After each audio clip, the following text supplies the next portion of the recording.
texto bíblico base para a nossa reflexão é esse, Lucas 1, 26 ao 38.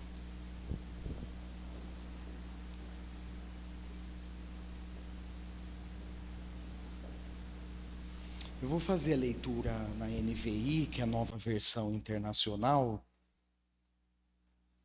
e vou pedir para você acompanhar no seu celular, na sua Bíblia impressa, na versão que você tiver. Não tem problema. Lucas 1, 26 ao 38. No sexto mês, Deus enviou o anjo Gabriel a Nazaré, cidade da Galileia, a uma virgem prometida em casamento a certo homem chamado José,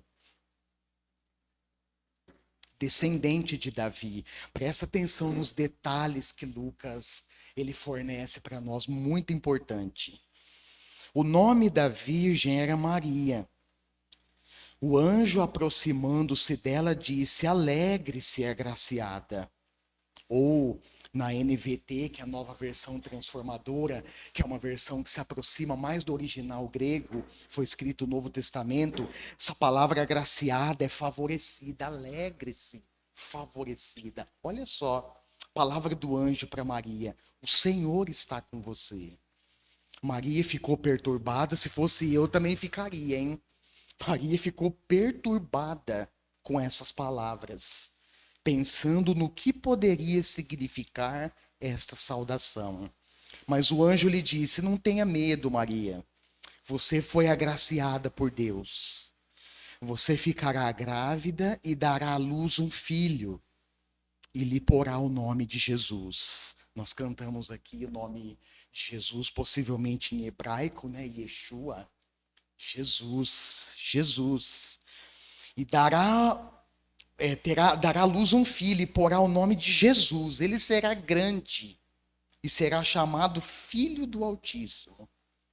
O Senhor Deus lhe dará o trono de seu pai Davi, e ele reinará para sempre sobre o povo de Jacó. O seu reino jamais terá fim. Perguntou Maria ao anjo: como acontecerá isso, se sou virgem? O anjo respondeu: o Espírito Santo virá sobre você, e o poder do Altíssimo a cobrirá com a sua sombra. Assim, aquele que há de nascer será chamado Santo, Filho de Deus. Também Isabel, sua parenta, terá um filho na velhice. Aquela que diziam ser estéril já está no seu sexto mês de gestação, pois nada é impossível para Deus. Respondeu Maria: sou serva do Senhor, que aconteça comigo conforme a tua palavra. Então o anjo a deixou. Pois bem, que texto, hein? Que descrição detalhada e ao mesmo tempo rica de historicidade, de fatos importantes sobre esse episódio. Mas eu quero voltar lá no início da Bíblia, livro de Gênesis, porque ali nós encontramos uma expressão que se repete. Se você for prestar atenção lá, você vai ver que tem uma expressão que se repete após a conclusão de cada etapa da criação. Essa expressão é assim, ó: e Deus viu que ficou bom. Isso inclui o homem, ápice da criação, criado conforme a imagem e semelhança de Deus. E então, lá no final do capítulo 1, essa mesma expressão é repetida. Só que agora, olha só lá, Gênesis 1:31, agora é de maneira mais completa. Afinal, toda a criação já estava concluída. E Deus viu tudo o que havia feito. E tudo havia ficado muito bom. Olha só. Ao colocar o homem no jardim, nós cantamos aqui, né? No jardim do Éden, que por sinal não era só um espaço geográfico, não era só uma geografia exuberante completa pela criação de Deus, o Jardim do Éden era principalmente, irmãos, um local de uma dimensão espiritual completa. Por que, pastor, nós podemos afirmar isso? Porque a presença de Deus estava lá. E onde a presença de Deus está, irmãos, se constitui uma dimensão espiritual profunda, completa. Porque Deus, na sua divindade, é um ser completo. Amém? Então, o Éden não é só um lugar bonito, um lugar geográfico cheio de planta, de animais, de todo tipo de espécie. Não, era um lugar especialmente repleto da presença de Deus. Quando Deus colocou o homem no jardim do Éden para cuidar dele e cultivá-lo, Deus percebeu que mesmo cercado por uma natureza exuberante, o homem precisava de alguém que o auxiliasse. Ele precisava de alguém que o correspondesse. Então, Deus diz o texto, está escrito lá em Gênesis, que Deus fez Adão dormir profundamente. Aquele sono que ninguém acorda. Você já dormiu assim? Pode jogar até um balde de água fria que não te desperta. Adão estava dormindo desse jeito. Então, sono profundo. E enquanto ele dormia, irmãos, Deus tirou parte do seu lado, ou uma das suas costelas, como descreve o autor de Gênesis. E com esse material, Deus então faz a mulher e leva até Adão. Gênesis 2, 21 ou 22.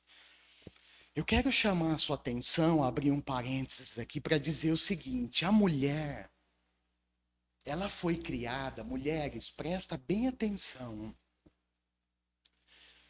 no que você vai ouvir, nesse princípio bíblico que você vai ouvir agora. A mulher, ela foi criada com um propósito muito bem definido. Qual é esse propósito? Auxiliar e corresponder ao homem. E quando o princípio bíblico ele é respeitado, o relacionamento é abençoado. Quando o princípio bíblico ele é desconsiderado, o relacionamento é prejudicado. Olha, até rimou. Que legal, vou repetir. Quando o princípio bíblico é respeitado, o relacionamento é abençoado. Quando é desconsiderado, o relacionamento é prejudicado. Em outras palavras, quando a ordem quando o padrão estabelecido por Deus ele é invertido, é problema. É por isso, irmãos e irmãs, que nós vemos muitos problemas em relacionamentos de casais, homem e mulher. Eu estou falando de relacionamento saudável, de relacionamento dentro do padrão de Deus, tá? Estou falando de relacionamento segundo o padrão do mundo, que não tem nada a ver com a Bíblia, não. Falando de padrão bíblico, padrão de Deus. Ainda assim, existem relacionamentos, inclusive muitos dentro da própria igreja, conturbados. E talvez a raiz principal seja porque o princípio que Deus estabeleceu da mulher como uma auxiliadora, da mulher como uma correspondente do homem, ele é distorcido, ele é desrespeitado, ele é desconsiderado.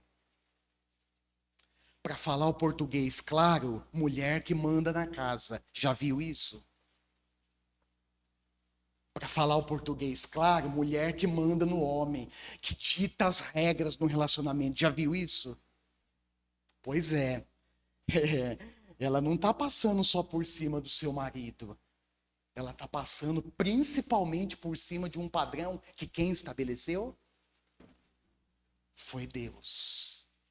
E tudo que Deus estabeleceu, irmãos, nós precisamos entender isso quando a gente estuda as Escrituras. Tudo que Deus estabeleceu, tanto para homem como para mulher e como para toda a criação, Ele estabeleceu como um padrão saudável Deus estabeleceu para que o homem viva em segurança.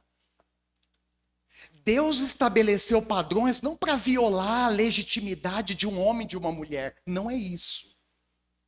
Deus estabeleceu para que homem e mulher, e para que toda a criação viva em segurança. Desfrute da sua graça, da sua paz, da sua bênção.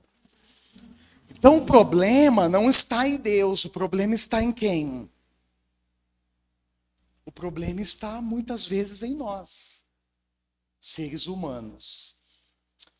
Pois bem, grava isso e viva isso dentro do seu casamento. Deus, irmãos e irmãs, é coerente em tudo que ele faz. Assim como na ordem da criação, se você for olhar com cuidado, com critério, o livro de Gênesis, você vai perceber isso, que o nosso Deus é um Deus criativo, que o nosso Deus, ele é um Deus organizado. Deus não gosta de bagunça, não, irmãos. Deus é Deus de organização. Deus é um Deus de critério, de padrão. E padrão de excelência, porque você vê que quando ele conclui cada etapa da sua criação, ele viu que tudo havia ficado o quê? Muito bom. E quando nós olhamos o livro de Gênesis, nós vemos isso. E na ordem da criação, cada espécie foi abençoada para ser fértil. Cada espécie animal e multiplicar-se. A mulher, ela também foi contemplada. Ei, vocês, hein, mulheres, que graça receberam de Deus, hein? Foram contempladas e participam diretamente dessa bênção de Deus, de ser fértil e de se multiplicar. O Novo Testamento é interessante porque ele inicia registrando a genealogia de Jesus Cristo. Tanto Mateus como Lucas, se você for olhar lá, eles fazem questão de traçar a linhagem, a origem humana de nosso Senhor e Salvador Jesus Cristo. Em Mateus capítulo 1, verso 1, nós notamos essa ênfase, porque ele escreve lá, olha, Jesus Cristo, filho de Davi, filho de Abraão. Parece que Mateus ele inverte a ordem aqui, né? Ao invés dele colocar Jesus Cristo, filho de Abraão primeiro, ele coloca filho de Davi. Mas é uma ênfase que ele dá na origem, na linhagem humana, da onde surgiria o nosso Senhor e Salvador. Jesus Cristo, filho de Davi e filho de Abraão. Certamente, irmãos, esse elemento histórico, ele tinha um valor muito significativo para os seus leitores naquela época e para nós hoje. As genealogias, elas eram muito importantes para os judeus no Antigo Testamento e continuam sendo importantes ainda hoje. E é interessante também perceber que os judeus, eles davam ênfase na genealogia, eles batiam forte, eles focavam na genealogia masculina. Porque as mulheres, irmãos, naquele contexto, e já no contexto da Palestina, quando o Senhor Jesus veio, as mulheres, elas não eram nem contadas. Olha só, as mulheres, elas eram consideradas naquela cultura cidadãs de segunda classe, às vezes até de terceira ou pior. Mas é interessante que quando nós olhamos para o Novo Testamento, a genealogia de Jesus começa assim com homens, Davi, Abraão. Mas Lucas, ele dá um enfoque maior, um enfoque voltado para a mulher. Para essa mulher chamada Maria. Né? E isso era tão importante porque dava direito às pessoas a possuir terras, propriedades e desenvolver funções importantes, como, por exemplo, de reis e sacerdotes. Vou dar duas referências para vocês, eu não vou entrar aqui fundo, mas vou dar duas referências. Números 27 registra a herança que foi garantida às filhas de um homem chamado Zelofeade. Zelofeade, segundo Números 27, ele foi trineto de Manassés. Olha só a genealogia, a origem, a evolução das famílias, como isso é importante. Ele foi trineto de Manassés. Quem foi Manassés? Isso, um dos filhos de José, que nasceram, inclusive, aonde? Nasceu no Egito. E esse homem, ele não teve filhos homens, masculinos. Ele só teve mulheres. Ele teve 5. E essas 5, irmãos, se dirigem a Moisés, se dirigem a Arão, que eram os líderes naquele contexto, e reivindicam o direito à propriedade. E o direito à propriedade delas foi tão bem reivindicado que o próprio Deus assinou a sentença e disse para Moisés: elas têm razão, elas têm direito a essa herança. E a outra referência é Números capítulo 3, onde os filhos de Arão foram ungidos para exercer o sacerdócio. Então, olha só como que a genealogia da família era importante e continua sendo no contexto israelita, no contexto judeu. A vinda do Filho de Deus ao mundo, eu acho isso fantástico, quando eu estudo essa parte das Escrituras. Foi marcado, irmãos, por acontecimentos extraordinários. Esse texto de Lucas mostra um pouco desses detalhes. Mas também foi marcado por singeleza, por simplicidade. Como Deus, irmãos, é um Deus de singeleza. É incrível isso. Eu fico fascinado por Deus quando eu olho para as Escrituras e vejo isso. O texto diz, Lucas descreve que Deus enviou o anjo Gabriel. Para onde que ele enviou Gabriel, irmãos? Para um palácio rico em Jerusalém? Não, ele envia Gabriel a Nazaré. Onde estava localizado? O que era Nazaré? O que Nazaré representava naquele contexto? Era uma pequena e humilde aldeia. Era um pequeno vilarejo, irmãos, insignificante, considerado insignificante por muitos judeus. E uma prova dessa insignificância, olha lá, está em João 1,46. Quando Natanael, ele fica sabendo, através de André, de Pedro e de Filipe, que Jesus estava entre eles. E quando André, Filipe e Pedro anunciam que acharam o Messias, o ungido de Deus, aquele prometido, eles dizem, olha, nós achamos o Messias. Jesus, lá de Nazaré, filho de José. Olha o que Natanael diz. Perguntou Natanael, João 1,46, Nazaré. Pode vir alguma coisa boa de lá? Olha só. Mas o fato é, irmãos, que os propósitos de Deus ninguém escreve, é Ele mesmo. E ele envia o anjo Gabriel a Nazaré, uma virgem chamada Maria, prometida em casamento a um certo homem chamado José. E ele faz questão de descrever que José era da linhagem de Davi. Olha só. E Deus escolheu uma mulher. Para quê? Para manifestar a sua glória e cumprir o seu propósito. Qual foi o seu propósito? Trazer o seu filho ao mundo. Através de quem? Através de uma mulher.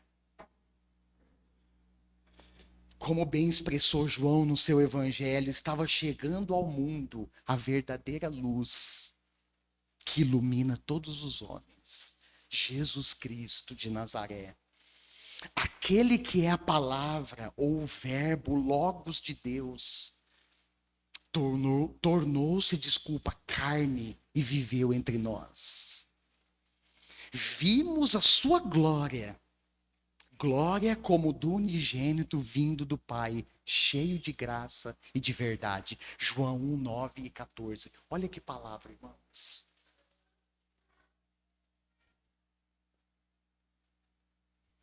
Aquele que antes era contemplado apenas não só na imaginação, mas através da lei, dos profetas, eram os livros que eles tinham. Agora, irmãos, estava entre eles. E agora está entre nós. E não só está entre nós, como habita em quem? Em nós. Através da pessoa divina do Espírito Santo. E dentre os vários pontos que eu poderia destacar dessa narrativa do médico Lucas, eu quero destacar duas. Primeira, anota aí, você que está anotando. Anota aí. Eu quero destacar a declaração do anjo Gabriel para Maria.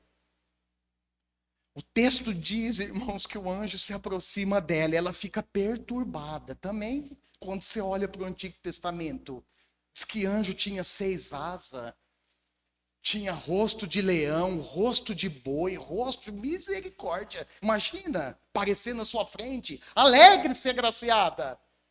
Eu venho da parte do Senhor. Imagina, Maria.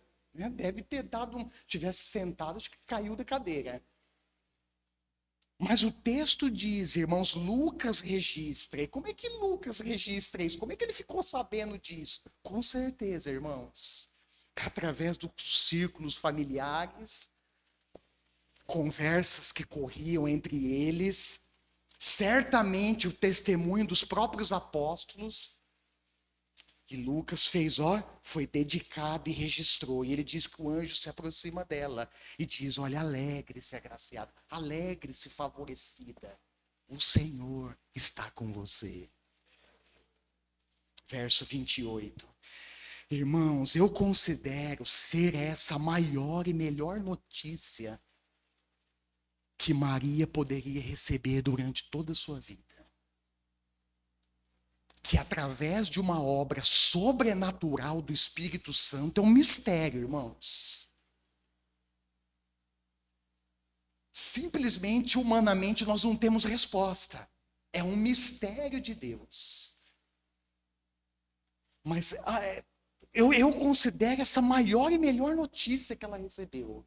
Que ela foi escolhida. Foi a favorecida para gerar o Filho de Deus numa obra sobrenatural do Espírito Santo. Ainda que isso implicasse numa mudança radical de sua vida, implicasse numa série de dificuldades envolvendo seu próprio contexto familiar e cultural. Eu vou levantar algumas questões aqui para vocês. Primeira, como explicar para os seus familiares uma gravidez antes do casamento? Naquele contexto, irmãos, naquela cultura, isso era muito difícil. Hoje é uma coisa assim, banal. Banal, é triste, irmãos, dizer isso, banal. Jovens meninas que chegam para o pai e para a mãe, que simplesmente abrem a boca como se fosse algo natural e dizem, olha, eu estou grávida. Ah, é, filha? É. Quem é? Não sei. Às vezes não sabe nem de quem que é. Mas naquela cultura, irmãos, pensa na gravidade, pensa na complexidade de se aproximar de um pai, de uma mãe, e anunciar uma gravidez antes do casamento. Quer ver outra? Como explicar isso para o seu próprio noivo? No entanto, o texto diz que José, quando fica sabendo o que ele queria fazer, por ser um homem justo, José queria interromper os laços. Mas aí quem intervém de novo na história? Deus envia quem? Deus é Deus, irmãos. Ele manda um anjo e fala: José, o negócio é o seguinte, segura aí. Isso é propósito de Deus. Isso é propósito de Deus. Fica firme aí, José. Quer ver outra, irmãos? Essa eu acho que é a mais difícil. Não tem nem explicação. Eu coloquei aqui como explicar, mas não tem nem explicação. Como explicar uma gravidez legítima, porém sem nenhum envolvimento sexual? Como é que isso só pode ser coisa de Deus, irmãos? Porque humanamente falando, uma criança só pode ser gerada através do relacionamento sexual entre um homem e uma mulher, certo? E hoje o negócio está tão banalizado, irmãos, tão distorcido, tão longe do padrão de Deus registrado nas Escrituras, que quando uma união não é possível gerar um filho, o que que eles fazem? Eles adotam.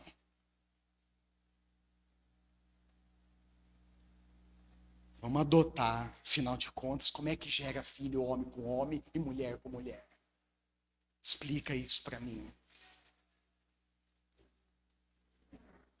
Irmãos, perante a sociedade da época, Maria seria considerada adúltera. Ué, pastor, mas ela ainda não tinha se casado, mas ela estava noiva. E naquela época, irmãos, os casamentos eram arranjados. Não sei se hoje ainda, não é possível que hoje acontece isso ainda. Eu quero acreditar que não. Não é possível. Mas naquela época era arranjado. Mas eu vejo, irmãos, no retrato de Lucas, de Mateus, que o de Maria e José foi arranjado sim. Mas arranjado sabe por quem? Por Deus. Pelo próprio Senhor, propósito dele. Mas os casamentos eram arranjados. E ser infiel, já num compromisso de noivado, era ser considerada adúltera. Vou perguntar para vocês que conhecem a Bíblia. O que a lei mosaica determinava no adultério, lembra? Morte. Levítico 20:10 diz que ambos, o homem adúltero e a mulher adúltera, tinham que ser mortos. Esse é o primeiro destaque. E outra coisa que eu quero destacar, já caminhando para o final, é a postura de Maria, irmãos, diante desse acontecimento que mudaria a vida dela para sempre. Olha só, olha comigo o verso 38. Olha lá, Lucas 1:38. Respondeu Maria: Eu sou serva do Senhor, que aconteça comigo conforme a tua palavra. Primeiramente, Maria reconhece a sua posição diante de Deus. Eu sou serva do Senhor. Serva. Depois ela demonstra atitudes assim fantásticas. Ela demonstra submissão humilde, é uma confiança plena no Senhor, na palavra de Deus, e depois ela demonstra obediência à vontade de Deus. Olha só, irmãos. Mesmo que isso envolveria pagar um alto preço. E aqui eu quero chamar a atenção de vocês para a postura de Maria, que nos ensina grandes lições. Primeira, grava aí, obediência envolve decisão e não sentimento. Olha para a pessoa que está do seu lado, está quase dormindo. Acho que deve estar com fome também. Aguenta aí, já já nós vamos comer e beber. Mas olha para ela que está do seu lado, se estiver cochilando, só dá. Não precisa ser muito forte, não machuca. Dá um tiquinho assim, acorda aí. O pastor está falando ainda. A palavra está sendo pregada ainda. Desperta aí. Fala assim para ele, ó, e para ela. Obediência envolve decisão e não sentimentos. Isso é para acordar qualquer um, hein, irmãos. Fala assim para ela e para ele. Obediência envolve vontade de Deus e não reputação humana. E olha que eu vou falar para você, irmãos, como o ser humano é preocupado com a sua reputação. É ou não é? Alguns, outros nem tanto, né? Outros não estão nem aí para a reputação. Mas o fato é que o ser humano é preocupado com reputação. Se Maria, vou levantar uma questão para vocês, estivesse tão preocupada com a reputação dela perante a sua família e perante a sociedade, ela, irmãos, prontamente obedeceria, se submeteria à vontade de Deus? O que você acha?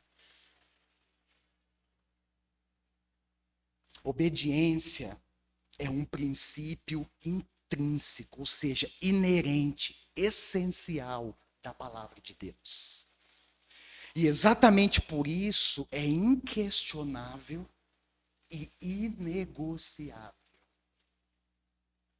Ainda hoje, no contexto cristão e evangélico, nós vemos pessoas negociando um princípio que é inegociável: obediência a Deus.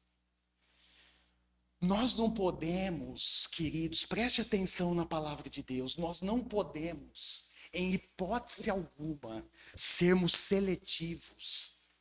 E eu vou explicar melhor um pouquinho agora, quando o assunto é obediência.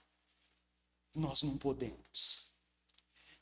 Ou seja, ser seletivo significa escolhermos nós mesmos e determinarmos as áreas da nossa vida que nós decidimos obedecer a Deus. Isso, na realidade, é antibíblico. Porque quando nós olhamos para a palavra de Deus, nós vemos, nós aprendemos que a obediência é um princípio inegociável. E nós, irmãos, não podemos determinar as áreas da nossa vida que nós obedecemos. Se Jesus Cristo é o Senhor da sua vida, da minha e da nossa vida, nós não determinamos nada, principalmente quando o assunto é obediência.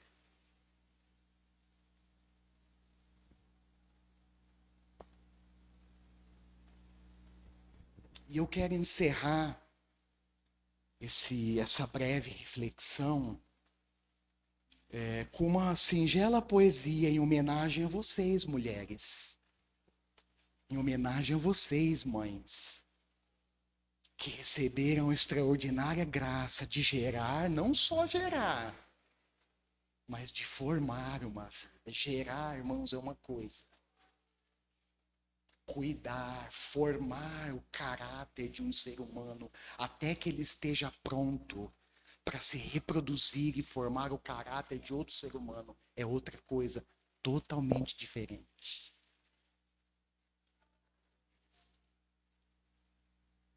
Desculpa mais uma vez, por favor, o português claro, mas é para entender com clareza.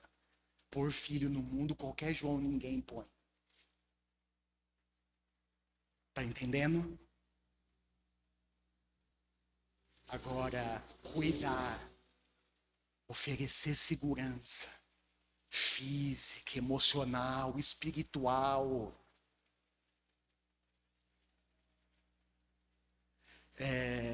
Formar o caráter, deixar esse ser humano pronto para servir a sociedade. Olha, é outra coisa, totalmente diferente.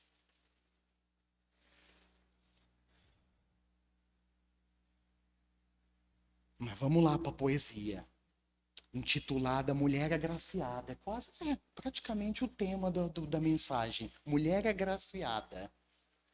Mulher agraciada é aquela escolhida por Deus. É aquela que recebeu de Deus a capacidade de gerar vida. Vida que nasce ou que brota no íntimo do seu ser. Olha só. A mulher agraciada é corajosa. E a fonte dessa coragem é o próprio Deus presente na sua vida. A mulher agraciada também fica perturbada diante de acontecimentos inusitados, novos, diferentes, difíceis de serem encarados. A mulher agraciada, ela reconhece conscientemente o seu propósito. Ela reconhece conscientemente a sua posição e nela se mantém firmemente. A mulher agraciada é integralmente submissa.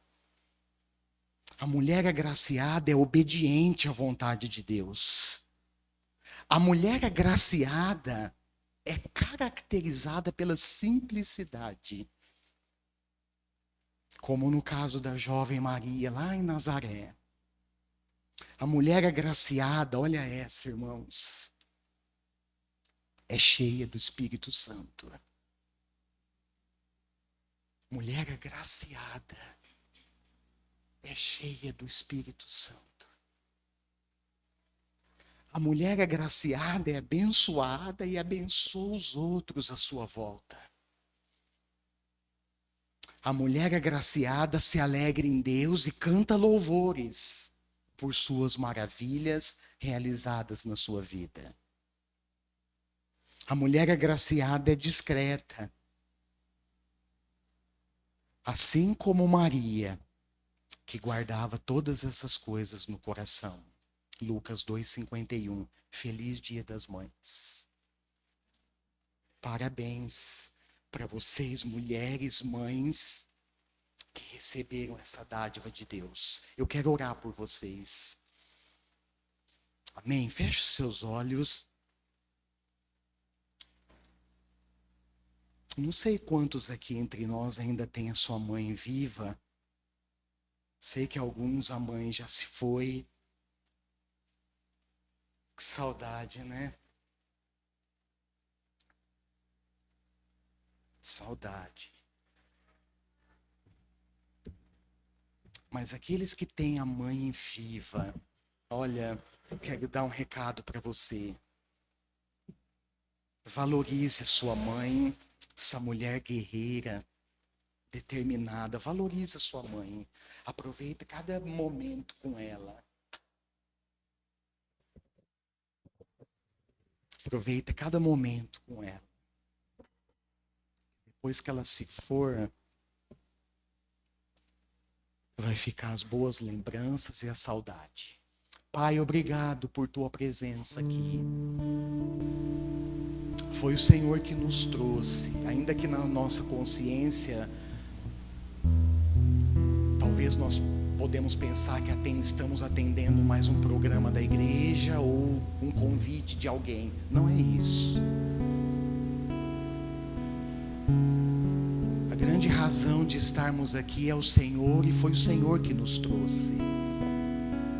Para que pudéssemos ter contato uns com os outros, mas especialmente contato com a tua palavra viva e poderosa. Palavra que nos ensina, nos instrui. Palavra que nos exorta, que nos encoraja. Palavra que nos ensina a responder como Maria respondeu, adequadamente a um propósito legítimo do Senhor. O fato é que responder aos teus propósitos não é nada fácil, Senhor. Exige de nós um alto preço. Muitas vezes nós não temos consciência desse alto preço. Acho que foi o caso de Maria. Talvez ela tivesse uma compreensão, uma consciência, mas certamente o alto e profundo preço que envolveria a mensagem que ela recebeu do anjo através de Deus mudou a vida dela para sempre. E o fato é que quando nós aplicamos essa realidade ao chamado que o Senhor faz, está fazendo a todo instante para todos os homens e mulheres do mundo inteiro, nos conecta também, Senhor, a um propósito exigente, a um propósito que implica em obediência, em renúncia, em submissão, em fé. É isso que nós vemos na postura de Maria, essa mulher agraciada do Senhor. essa mulher agraciada, favorecida, que foi escolhida por Ti, ó Deus, para que de uma forma totalmente sobrenatural, por meio do Teu Espírito, Jesus Cristo, o unigênito do Pai, viesse até nós. Como João registra no seu evangelho, Ele habitou entre nós, cheio de graça e de verdade. E certamente, ainda hoje,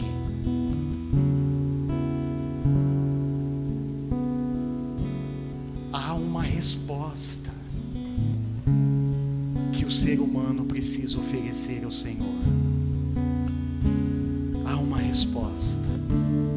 Diante dessa revelação tão nobre, tão especial, tão suprema, que é a vinda de Jesus Cristo, há uma resposta que nós precisamos oferecer ao Senhor. Ajuda-nos. Não somente, Senhor, especialmente responder ao Seu amor, corresponder ao Seu amor, ao crermos em Jesus Cristo, ao conhecê-lo, ao caminhar fielmente com Ele,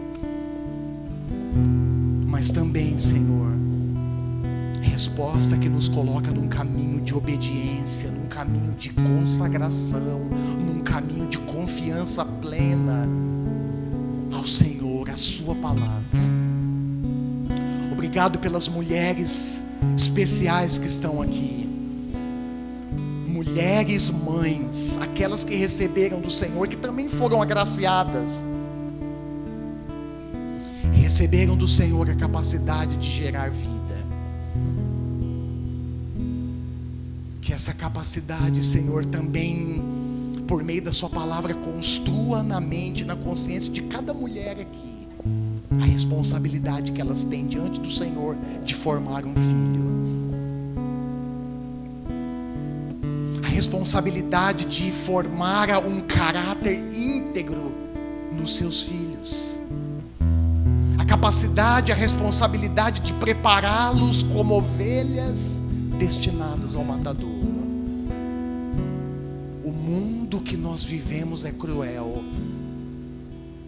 O mundo que nós vivemos não perdoa. O mundo que nós vivemos não acolhe com graça e compaixão. Pelo contrário, o mundo que nós vivemos está esperando